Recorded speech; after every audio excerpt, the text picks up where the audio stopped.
साफ़ी ग़रीब आवाम जो सहारो आहे। साफ़ी हर वक़्तु पाण खे ख़तरे में विझी रिपोर्टिंग करे मज़लूम जो आवाज़ ऐवाननि ताईं पहुचाए हक़ीक़ी सहाफ़त जो सबूत ॾियनि था।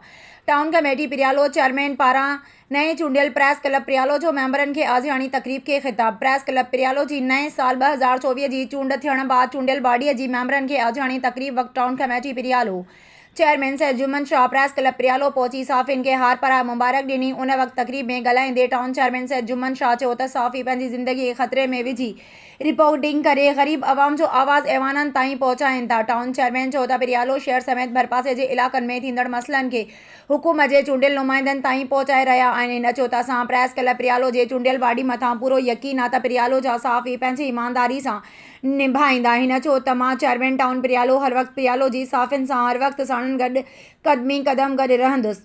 हिन चयो त मीडिया मज़बूत हूंदी त असांजी टाउन काउंसिल मज़बूत हूंदी। तक़रीब में प्रेस क्लब सदर अब्दुल जब्बार मीरानी, जनरल सेक्रेटरी सनाउल्लाह बलोच, ज़फ़र बलोच, नियाज़ सोलंकी, सोभल ओढो, मुश्ताक सोलंकी, इमरान अली ओढो, अनवर नारेजो, अब्दुल सलाम बलोच, मारूफ अहमद शेख, अब्दुल क़य्यूम शेख, हिमादुल्लाह मेमण, मोहम्मद उमर भुट्टो समेत ॿिया सोशल वर्कर पारां शहर जे मसइलनि लाइ रिपोर्टिंग करे पंहिंजो फ़र्ज़ ईमानदारी सां निभाए रहिया आहिनि। उन मौक़े ते town chairman Syed Jumman Shah, councillor Sajjad Mirani समेत पूरी काउंसिल साणुसि गॾु हुया।